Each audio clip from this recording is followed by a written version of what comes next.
high power, fast-paced, high-energy excitement of quarter horse racing and the thrills and spills of rodeo. This is the Full Quarter.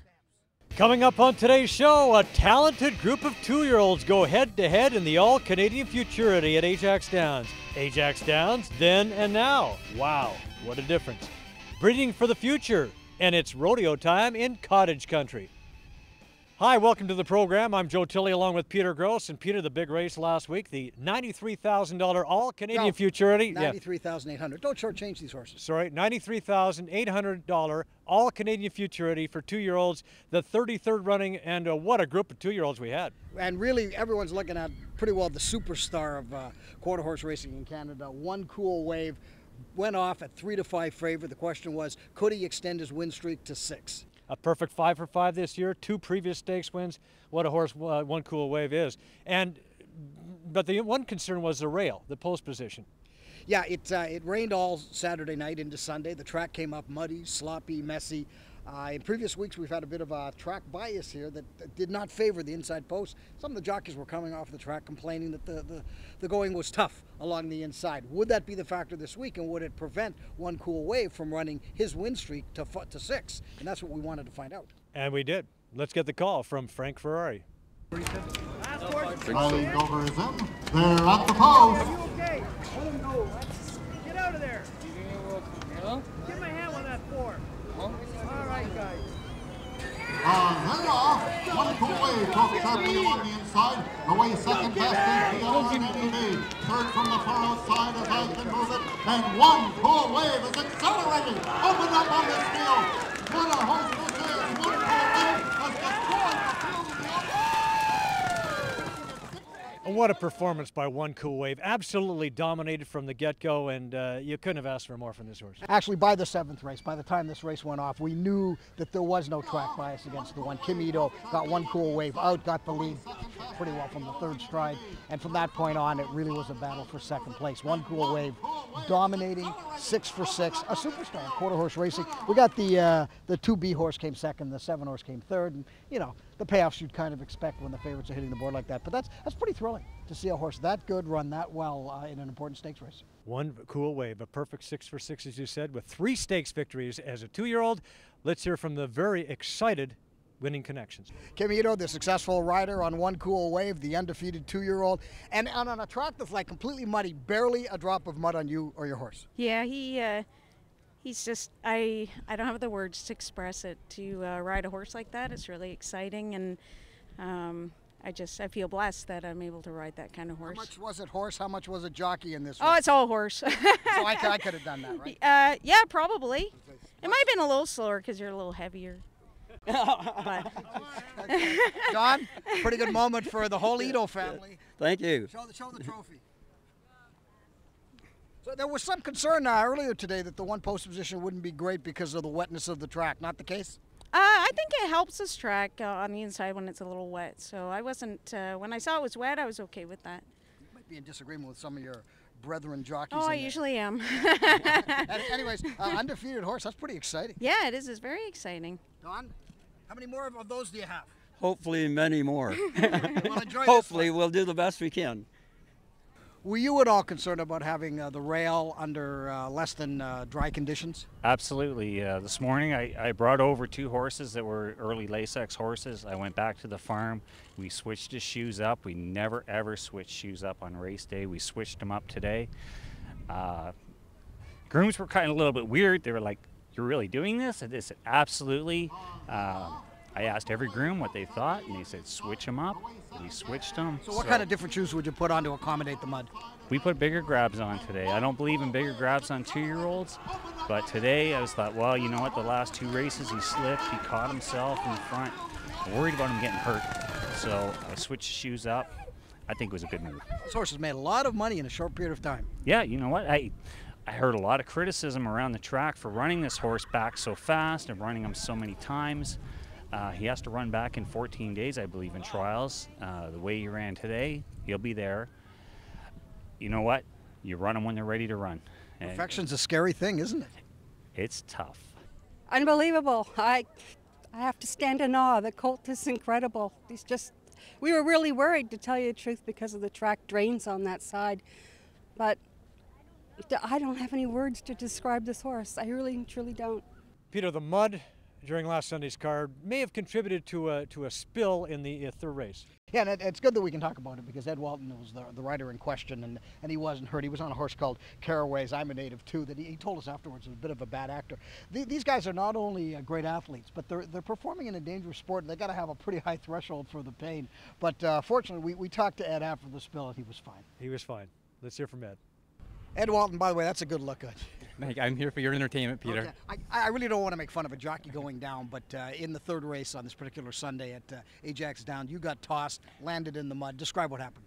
He broke right with the leaders. Actually, I thought he was going to run a big race. They warned me that he every once in a while he'll do that, and he started crow hopping a little bit and kind of yelled at him and chased him, trying to get him out of it because I was right there with the leaders, and he just got worse. And I hung on for a little while, I thought, but.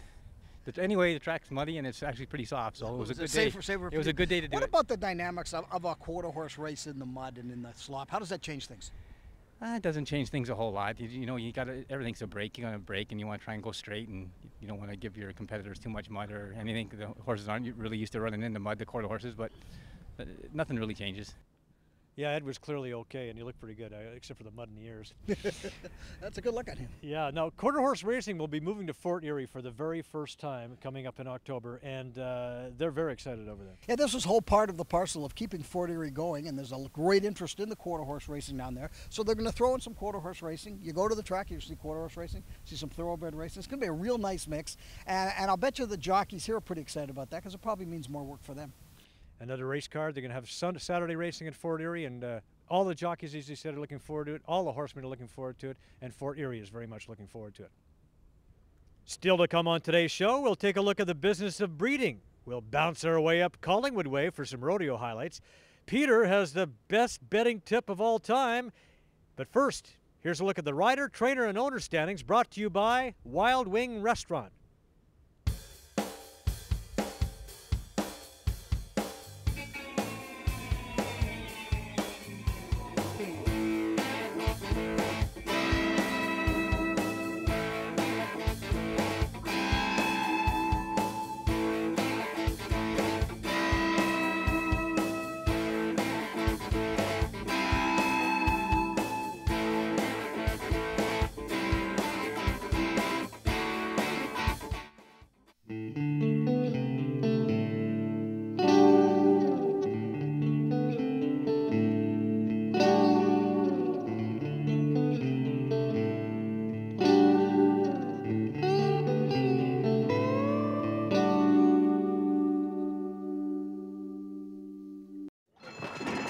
The Full Quarter is brought to you by the Ontario Quarter Horse Racing Industry Development Program.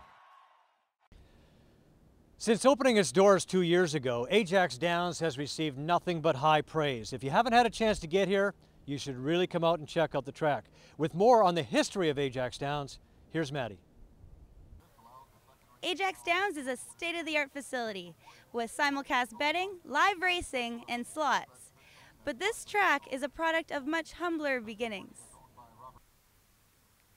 This is the site of the old Peacock Down J-Track, now a pond. This is where all the quarter horse racing in Ontario used to be held. A track built by the Peacock family solely for the love of the sport. At that point in time, there was no Sunday activities. And we were in the horse business, and my father felt that this would be a recreational use for our property. And the government was very good to us. We went to see them, and they offered to give us 3 parimutuel days, and we started, and we've never stopped since. Just keep going ahead. I never felt like packing it in. I always had family support, and great support again from the quarter horse industry. Don't forget, we were creating a lot of agricultural jobs, and some jobs that we had could take a person who wasn't exactly skilled but had a feeling for horses. And I don't think there was ever a time when we thought we would pack it in. It just kept going ahead. And again, with the support of our whole family, we just pushed it on. The old J-Track was the only one of its kind, but we couldn't make a left turn because we ended up on a highway, so we made a right turn and had to train all the horses. It worked. It worked for 30 years. We had natural sand. The sand that was on the old track is on the new track because it was a special sand, and we couldn't get it. So we just took it off the old one and put it on the new one, and it's been great. And it's a lot nicer to run the oval the right way. Had to train a few horses and a few jockeys to twist their head, but it's been quite successful. We have to owe everything to Norm Peikoff, who pretty well got this whole thing going. A lot of people, including myself, a lot of roadblocks were thrown up when we got approved for up to 800 slots back in 2001.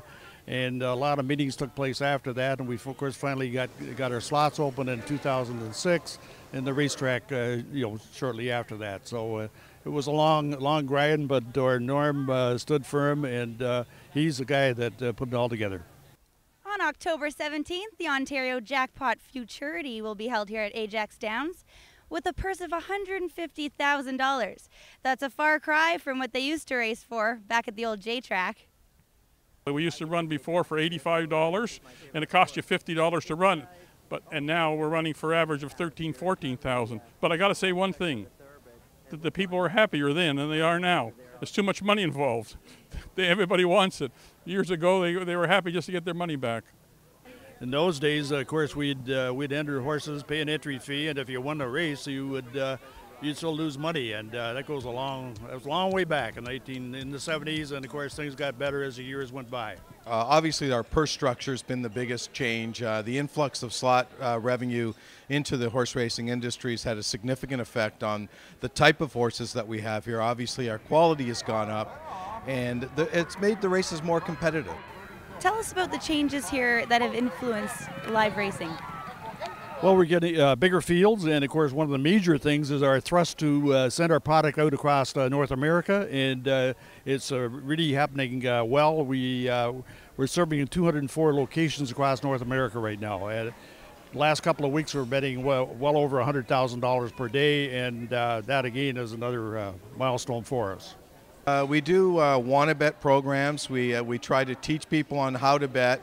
We teach people how to handicap.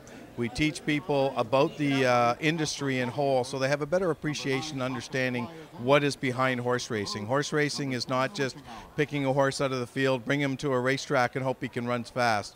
There's a whole process behind that, and what we're trying to do is educate the public on what it takes to get there. You know, I think it's a combination of a lot of things. Obviously, we've got a great group of horsemen here, very dedicated to the cause. These are people that have been in the business for a long time, where up until a few years ago, we're really running for no money at all. They were doing it for the love of the sport. And they're just very dedicated people who love the horse, love the racing aspect of it. We've also got a management team that's very dedicated, have got a lot of experience. We've come from different parts of the industry. I myself coming from the horseman side of the business. Ken Richards, who's been here for a long time, has come from the simulcast end of the business. And then we have an owner who just loves horses and loves the sport. And what is the key to your success? My wife and family and the support that I got from them and the training that I had from my father since I'm 14 years old, and my mother, was always trained one way. Honesty, and take care of the poor people. The rich people could take care of themselves. For the Full Quarter, I'm Maddie Joe.